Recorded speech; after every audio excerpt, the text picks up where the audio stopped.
Picture this. You're 35, perhaps 45 or 65. Each morning you awaken, head to work, consume food, engage with others. Still deep inside, you realize you're not truly living. You're merely surviving. You're exhausted, but you can't explain why. You possess ability, but your spirit feels empty. You occupy your days with another, yet there's no genuine bond anymore. Everything operates on autopilot, as though you've been wandering through your existence asleep. And one morning you glance in the mirror. You notice a stranger looking back.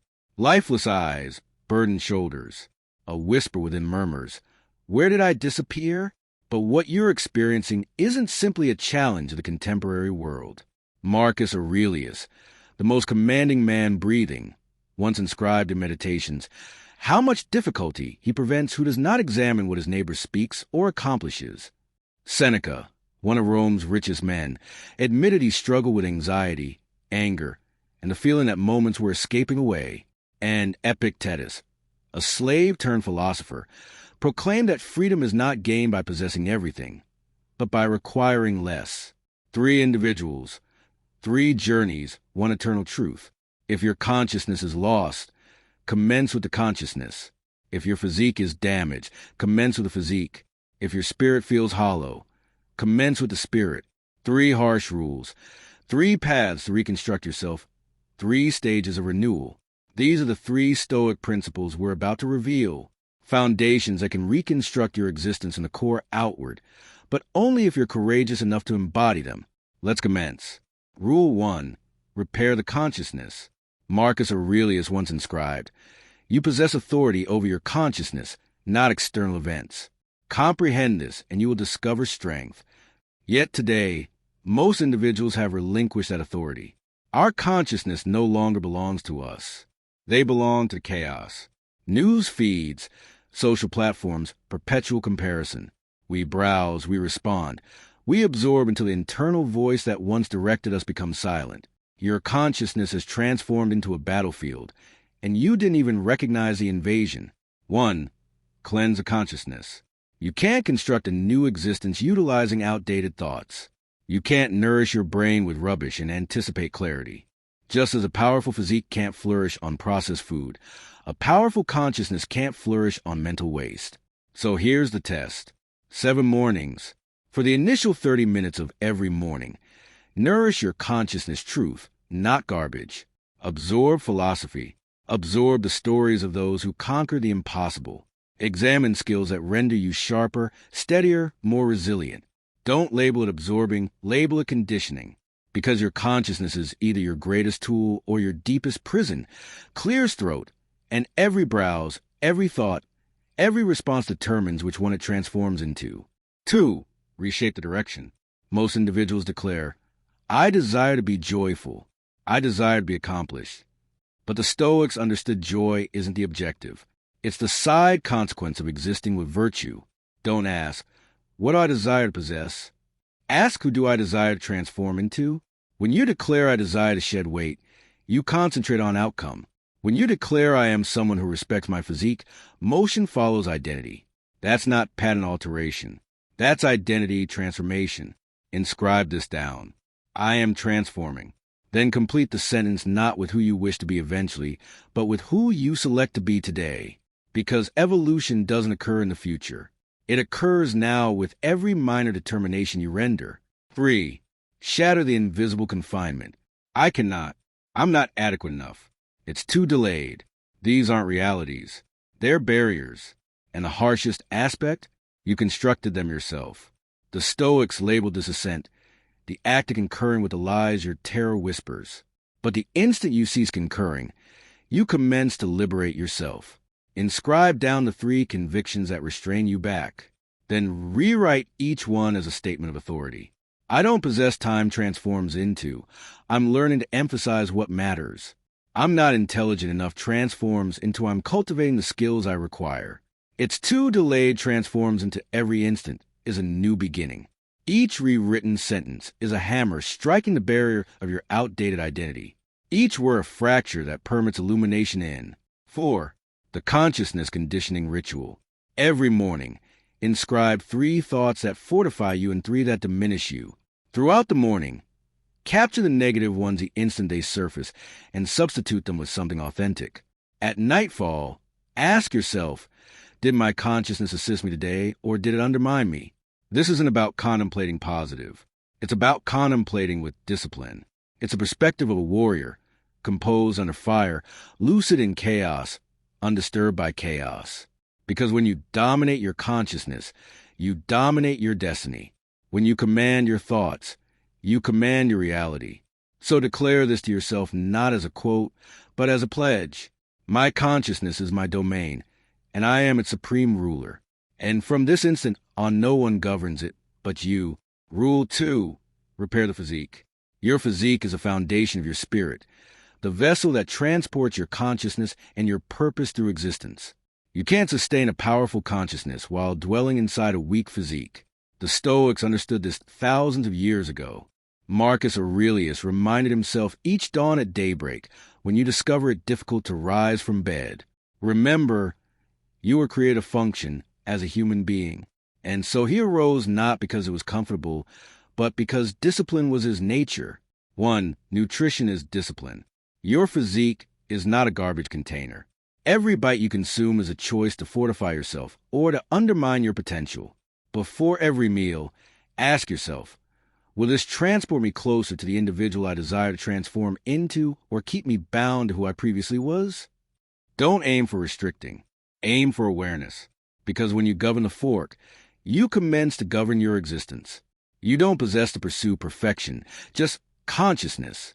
Every conscious election rewires the connection between your physique and your willpower. Food can either energize your purpose or nourish your weakness. Choose with intention. 2. Sleep is a vitality of wisdom.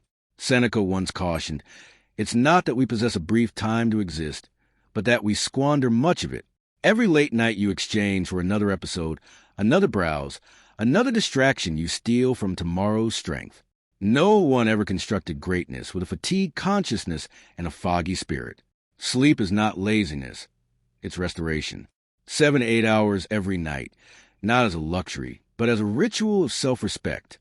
When you sleep well, your thoughts intensify, your emotions stabilize, and your willpower resets. Protect your rest like a warrior refines his blade, because your future depends on how you revitalize today. 3. Movement is emotion. Emotion dwells in physique, and it stagnates when you remain motionless. You're anxious, walk. You're furious, run. You're lost. Raise something heavy. Breathe deeply. Sense your heart pounding again. Epictetus, though crippled, proclaimed, no great thing is produced suddenly. So move daily even for 20 minutes. No gym required. No expensive equipment. Just discipline. Ascend the stairs. Do squats. Stretch. Take cold showers. It's not the movement itself. It's the message you transmit to your own consciousness. I am still in command. Each act of movement, no matter how minor, is a silent declaration of authority. For the practice of voluntary discomfort, the Stoics possess a sacred concept, voluntary discomfort, selecting hardship on purpose to develop stronger. Seneca would sleep on the floor just to remind himself he could exist without luxury. Marcus conditioned his physique in the chaos of war, not in the comfort palaces.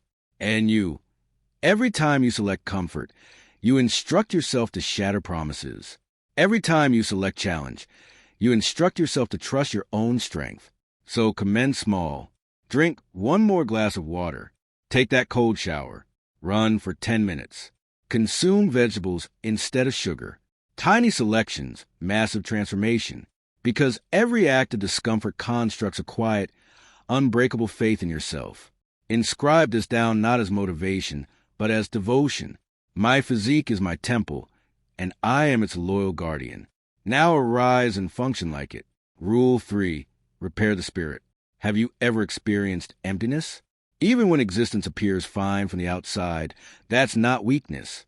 That's a silent signal your spirit has become numb. You constructed barriers to protect yourself from suffering. But barriers don't just exclude the hurt. They exclude out the happiness, too. Marcus Aurelius inscribed, Be like the stone against which the waves crash. It remains firm, and the violent waters descend still around it. A powerful spirit is not the one that never experiences suffering. It's the one that remains open even after being shattered. Clears throat. 1. Discover your spirit again. Sit motionless. No phone, no music, no distractions. Then ask yourself 3 questions. If I cannot fail, how would I exist? What am I pretending not to value when deep down I value deeply? And when no one is observing, who am I really? Don't flee from the answers that render your chest tighten. That trembling is evidence you're still breathing. Inscribe down what you perceive, because those words aren't just thoughts. They're whispers from your spirit, pleading to be perceived. You don't rediscover your spirit by pursuing pleasure. You rediscover it by listening to the silence beneath your chaos. 2. Release the weight. Your spirit carries too much baggage from the past. Fury, guilt, regret, terror, disappointment. Those things aren't you. They're just narratives you've been replaying for too long. Epictetus once declared, "It's not what occurs to you that damages, but how you respond to it." So tonight and for the next 30 nights, inscribe one thing you forgive. Forgive an individual. Forgive yourself. Not because they deserve tranquility, but because you do. When you release go, you don't transform weak.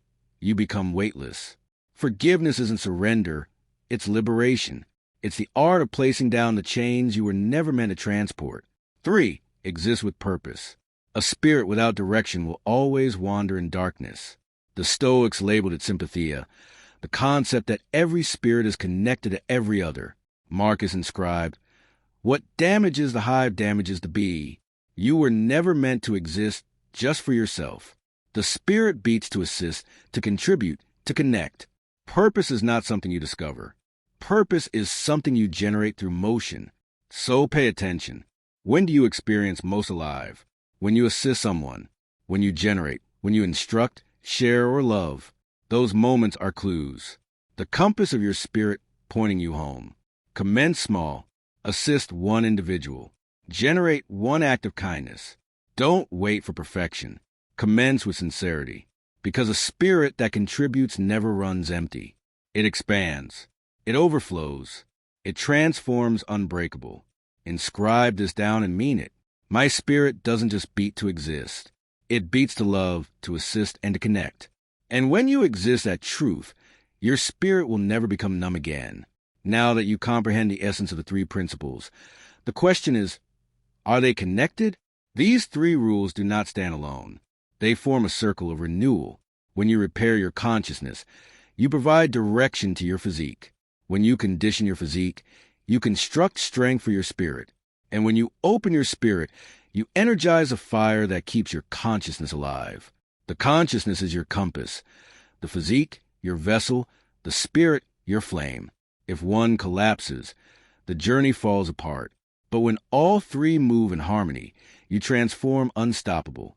Marcus battled anxiety. Seneca doubted himself. Epictetus lost his freedom, yet discovered inner tranquility. None of them were perfect. They were simply relentless. Each morning, one selection, one step forward, and that was enough to alter history. You don't require to be flawless. You just require to appear every single morning and remain loyal to your path. Let me share you a narrative. A few years ago, an individual named James reached rock bottom, exhausted at work, disconnected from his family, drowning in self-doubt. One morning, he determined to reconstruct himself the Stoic way. He commenced by repairing his consciousness 30 minutes of absorbing Marcus Aurelius instead of browsing. Then his physique cold showers, daily runs, disciplined sleep. Finally, his spirit forgiving his father, volunteering at his shelter, learning to love through assistance. Months later, his existence didn't just alter, his vitality did. He ceased pursuing happiness and commenced embodying it. He transformed calm, grounded, unshakable. That is the authority of the 3 Stoic rules, not as philosophy, but as daily practice. Because transformation isn't about perfection. It's about alignment, consciousness, physique, spirit. When they move as one, nothing can shatter you. Conclusion: repair your consciousness, and you'll repair your existence. Condition your physique, and you'll liberate your spirit. Heal your spirit, and you'll never lose your direction again. You were not created merely to survive. You were created to awaken. The world doesn't require another copy. It requires you, the raw, honest, powerful, unbreakable version of you. And once you commence this path, you'll realize something profound. There's no outdated existence to return to. There's only the new existence waiting for you to arise and claim it. So, inscribe this deep into your consciousness. I am the author of my own transformation. I am the warrior of my consciousness, the guardian of my physique, and the protector of my spirit. Now stand tall. Take a deep breath. Sense that quiet fire inside you and take your initial step. Not tomorrow, not eventually now. Your journey doesn't commence when existence becomes easier. It commences when you determine you're ready to develop stronger. And if this message speaks to you, don't just observe it, embody it. Share it with someone who requires to awaken. 2. Leave a mark, not just a view. Hit like if this reminded you of your own strength. Subscribe so we can traverse this stoic path together every week. And in the comments, inscribe just one sentence, a promise to yourself. I commence my transformation today because you can, because you must, because the world is waiting for the awakened you. Thank you for observing.